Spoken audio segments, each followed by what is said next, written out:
You are watching Pausing with Erik.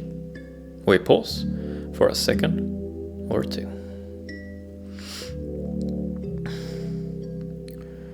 How do we keep life coherent when so much is changing?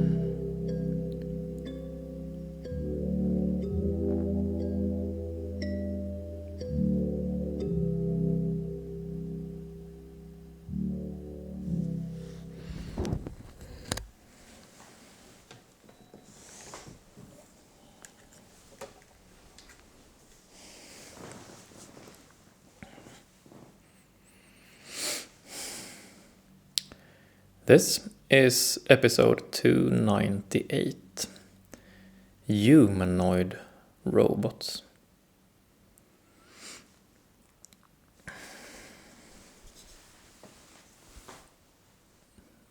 Today we are talking about symmetry. Symmetry is our worn out goal.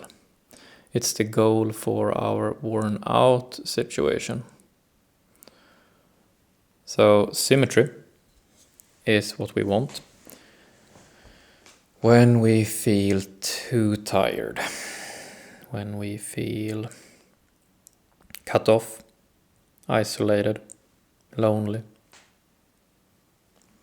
Then what we are lacking or has lost is symmetry.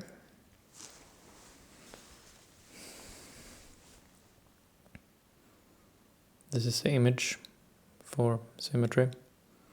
Two hands, one from above and one from below, but still they are joined in something shared.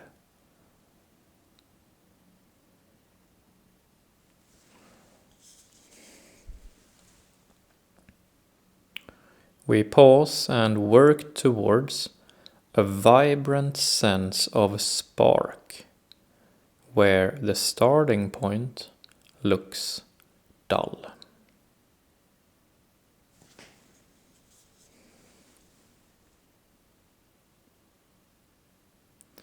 Symmetry is how we communicate on a deeper level, parallel to conventionality.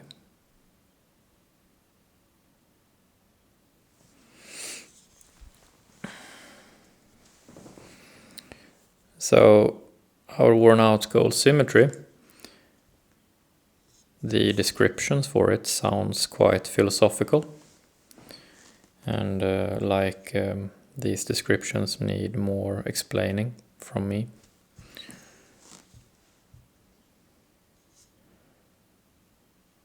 But to sort of make it simpler, sometimes in life we feel worn out, tired, uninspired, depressed, and that's when the starting point looks dull. So that's what we have to work with, something dull. But still, symmetry is the possibility that there might be even a vibrant sense of spark. Can sound very naive, but even when the starting point looks dull, there can be hidden a vibrant sense of spark in it. It can be very difficult to see, and might be that we have to wait for it for a long time, but it's like we give our situation the benefit of the doubt that there might be something there. We do not give up on the possibility of a vibrant sense of spark being hidden in our dull situation. So this is a bold undertaking. Okay. And symmetry has to do with communication. The communication between us. So like on this picture, one hand comes from above and the other from below. And they are joined in something. There's communication going on there. And it looks one way, seen to the conventionality in the situation. It looks like, okay, this hand is coming from above and this hand is coming from below. Conventionality tells us this is the truth. But then on a deeper level, they are joined, right? And when two things or two people are joined in something, there's a deeper symmetry there. They are the same in that they are joined. They are codependent.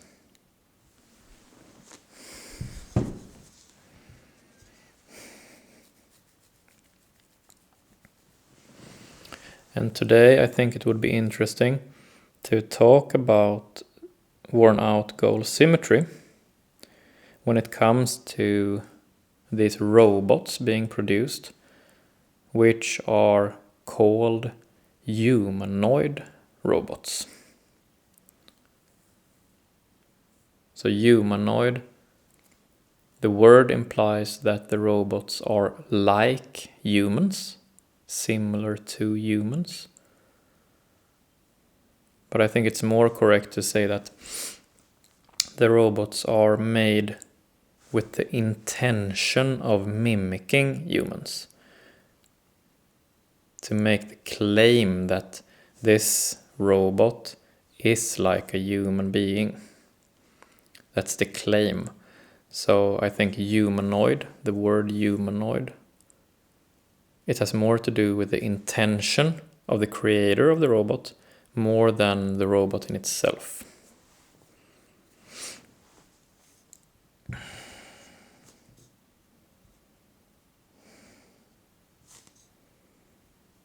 Okay, so we have these two hands symbolizing you and me. And one of us is coming from here and the other from there, and we are joined in something. And seen to conventionality, one of us is like this and the other like that, but we are joined in a deeper symmetry. We're doing something together. Okay. But then if we add robots, which some people claim to be humanoid, or some people wish to be humanoid, then what happens to this? What happens to the symmetry between us when some of us wants to add robots? Sort of with their own so-called hands, or something looking like hands, or functionally almost working like hands.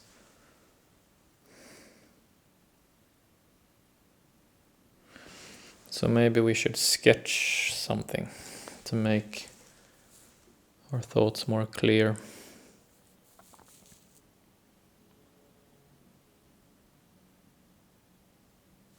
Because what we're looking at, I think maybe we should get a bit figurative here. If I make a hand here, here's one hand coming from above.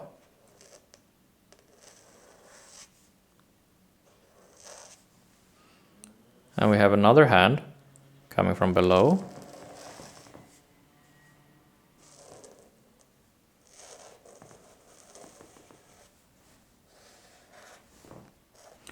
Two hands here, like on the image, joining. And then it's like we have a third party here, right? The people producing the robots, right? And they also have a hand.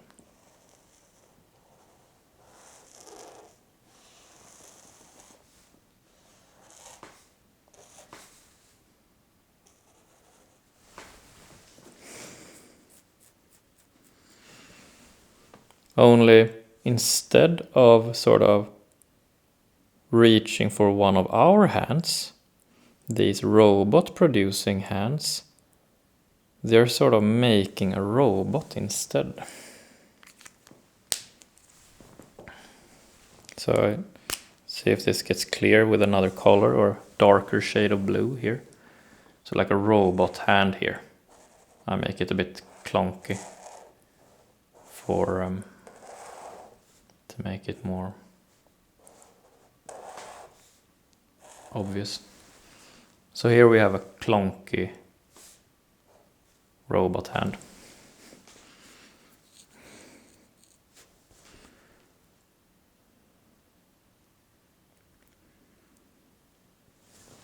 So what I think is interesting here, I think we can say, many different things about this subject. But what I think is interesting here is why anyone would want to put a robot hand in between themselves and other people. Right? Isn't that interesting? Why would someone withdraw their own hand? Withdraw their own participation in this and replace it with like a robot. So if this is the robot, this dark blue pen, they're doing this instead. So they don't want to touch on a human level. They don't want to touch like the rest of us, but they want to put this in between. And I think this is what we're actually talking about when it comes to these so-called humanoid robots. Often the discussion is about, will the robots take our jobs? Will the robots change our economy? How will they affect money, basically? Money and jobs. But I think the real deeper question, perhaps the deeper symmetry here, is why would anyone want to replace their own hand with a robot hand? So we are left with just, holding a robot hand. Because it's not about the robot hand. It's about the hand that has been withdrawn. It's about this guy.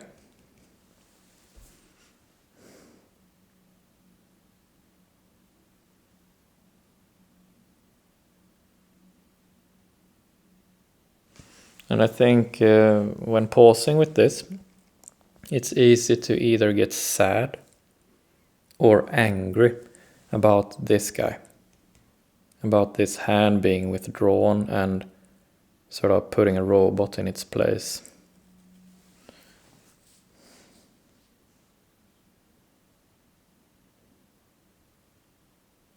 It's easy to get worn out about it.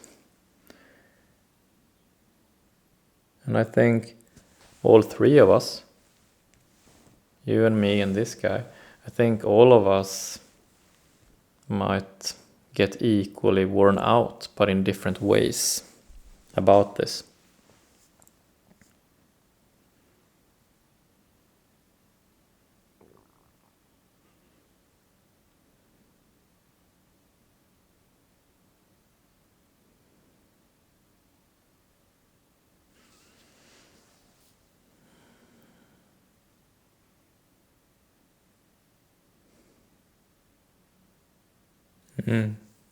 What do you think?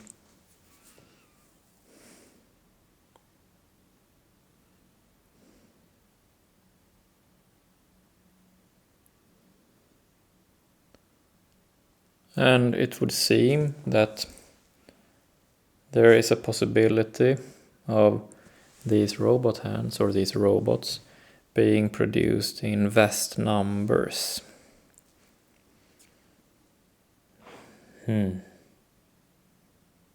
Many robots in between us and the people producing them.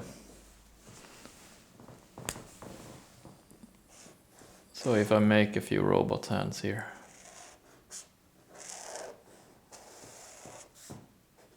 Some clanky hands here.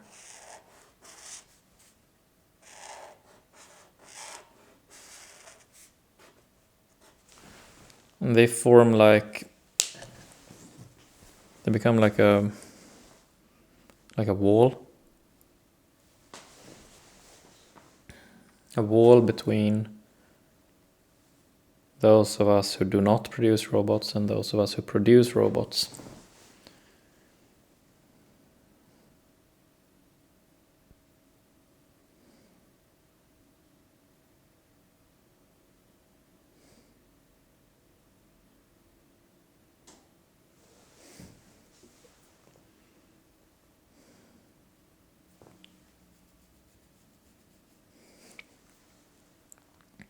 Mm.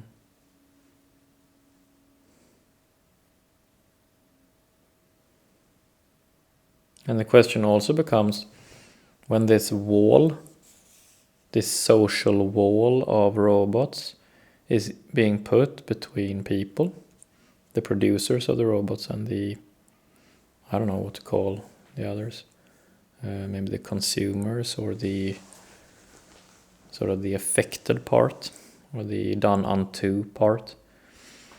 What happens here then in the connection between us?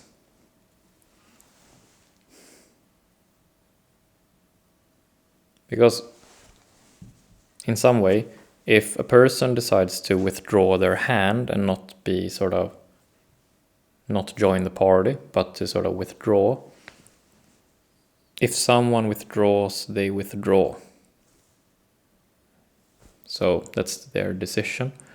But what we need to focus on is this here, the connection. What happens to us, we who still want to join? What happens there? This is the key. Do we get demoralized by this wall of robots and let go of each other? Or do we just change the way we hold on to each other? Do we possibly hold on tighter in desperation? Or do we become ambivalent and, sometimes hold and sometimes let go?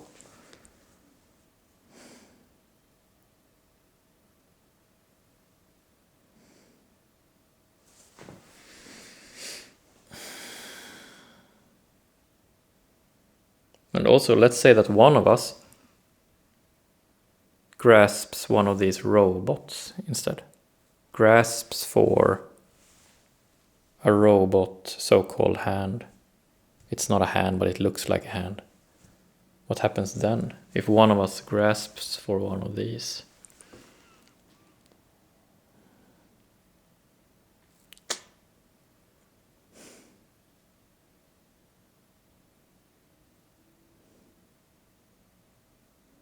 Because oftentimes these robots are made to be very appealing from many different standpoints. They might be convenient, financially convenient. They might be even charming in their own way.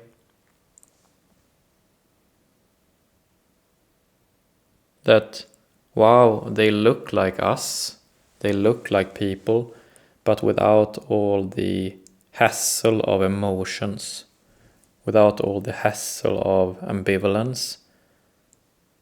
They are, they just do what they're programmed to do. They're very predictable, not like a person who's very unpredictable and uncomfortable and cannot be tied down like you can with a robot. So I can see that these robots can be very appealing in their own way. They sort of scratch an itch in us, a longing for predictability and control over other people. Because this is hard work. So I guess existentially we will be tested now. What happens to our deeper symmetry? Are we letting go? And in what way? Are we perhaps temporarily letting go and then finding one another in the future? Could be.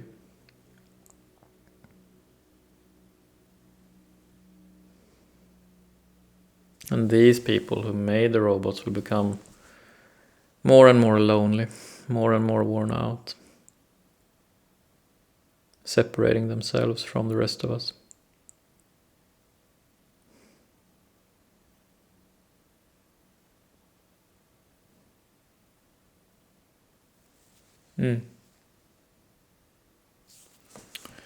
That's it for today. Thank you.